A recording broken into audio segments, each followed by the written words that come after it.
During the tense decades of the Cold War, West Germany became the front line of the East-West standoff. Among the soldiers and civilians living under constant fear of Soviet attack, a dark joke circulated. How do you get an F-104 for free?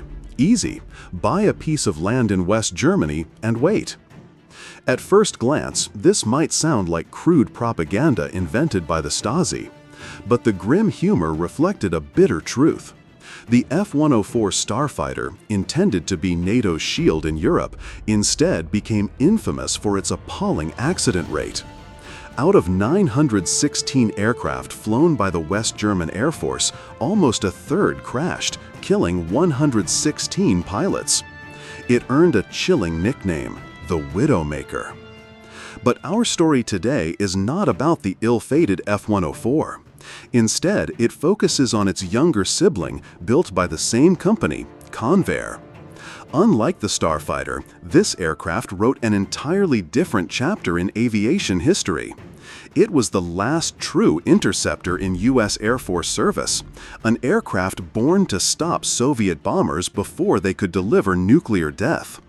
Yet, unlike the F-104's tragic legacy, this jet became legendary for its performance, longevity, and above all, a bizarre incident that earned it the nickname the Cornfield Bomber, the F-106 Delta Dart. The Soviet threat and the search for the ultimate interceptor. In the early 1950s, America's greatest fear was the Soviet Tu-95 Bear.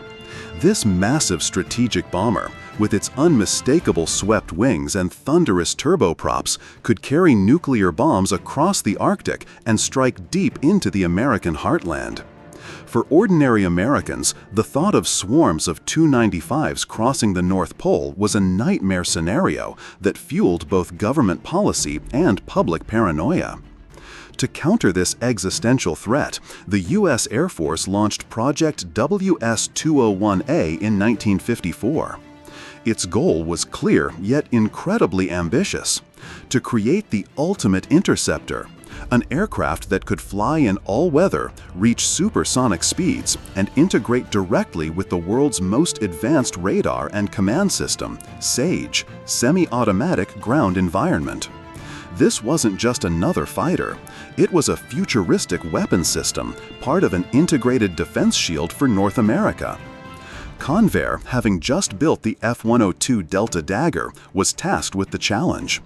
At first, engineers envisioned a simple upgrade, but the Air Force's strict requirements pushed the project far beyond its origins.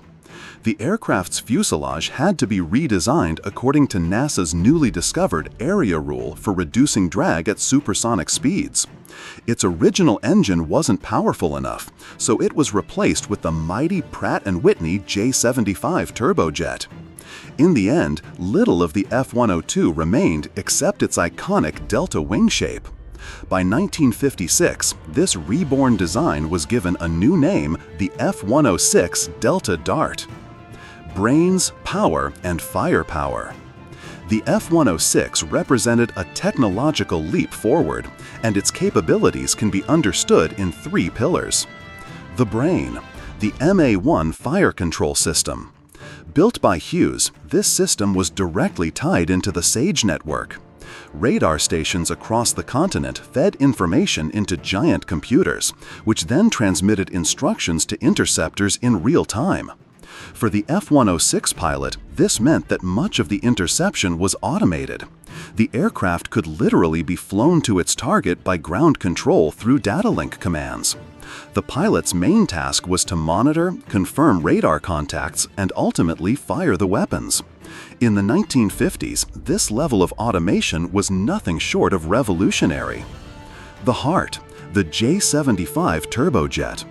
With more than 24,000 pounds of thrust, the afterburning Pratt & Whitney J75 turned the Delta Dart into a Mach 2 machine.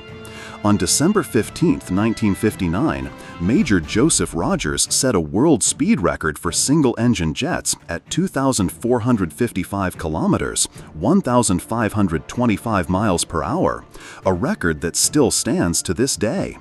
The aircraft's fuselage, shaped like a Coca-Cola bottle, thanks to the area rule, minimized drag and allowed the engine to unleash its full potential. The teeth, missiles and nuclear rockets. To keep drag to a minimum, all weapons were carried in an internal bay.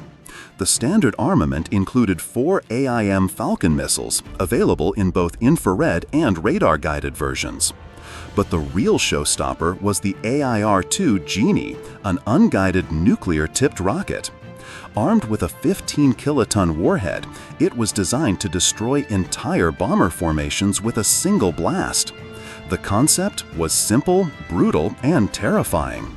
Fire a nuke into the middle of Soviet bombers, turn away, and let the shockwave do the rest. It was a doctrine that could only have been conceived in the height of Cold War paranoia.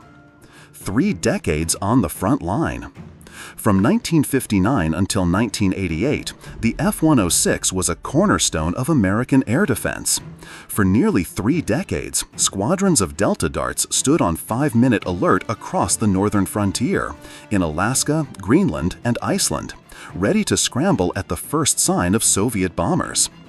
Although it never fired a shot in anger, the F-106 was frequently called upon to intercept Tu-95's probing U.S. defenses. These missions became so routine that American pilots sometimes posed for photos alongside the massive Soviet aircraft, capturing surreal moments of Cold War brinksmanship in the frozen skies. The Cornfield Bomber, a miracle in Montana. The most incredible chapter in the F-106's history occurred in February 1970. During a mock dogfight over Montana, Captain Gary Faust's aircraft stalled during a high-G maneuver. The Delta Dart entered a flat spin, a pilot's worst nightmare. Despite following every procedure, the jet refused to recover. With the ground rushing up, Faust ejected. Then, the impossible happened. The shock of the ejection, combined with the shift in the aircraft's center of gravity and its aerodynamic trim, caused the F-106 to right itself. The jet leveled out, glided serenely toward the ground, and performed a flawless belly landing in a snowy wheat field. The aircraft suffered only minor damage. The story quickly spread, and the aircraft became immortalized as the Cornfield Bomber. Remarkably, the F-106 was repaired, returned to service, and flew for another 16 years before being retired. Today, it sits proudly in the National Museum of the U.S. Air Force, a testament to both engineering brilliance and sheer luck. Why the ultimate interceptor faded away? For all its achievements, the F-106 belonged to a doctrine that was becoming obsolete. 3 key factors led to its retirement. Flawed missiles. The AIM Falcons lacked proximity fuses and needed direct hits to destroy targets. Even Vietnam-era pilots preferred the simpler Sidewinder. Shifting threats. By the 1960s, intercontinental ballistic missiles had replaced bombers as the main nuclear threat. The idea of massive bomber waves became outdated, undermining the very purpose of interceptors. Advancing technology. New fighters like the F-14 and F-15 carried powerful onboard radar and fire control systems. They were multi-role, capable of air superiority, interception, and ground attack, making pure interceptors like the F-106 redundant. By the late 1980s, the Delta Dart was phased out, marking the end of the era of the dedicated interceptor. Legacy of the Delta Dart. The F-106 Delta Dart was more than just an aircraft. It was a symbol of its time. Born from Cold War fears, it embodied the technological ambition, strategic anxiety, and even the eccentric doctrines of the nuclear age. Though it never fired in anger, its role as a deterrent was crucial. And thanks to the unforgettable story of the Cornfield Bomber, its legendary lives on as one of the most extraordinary tales in aviation history.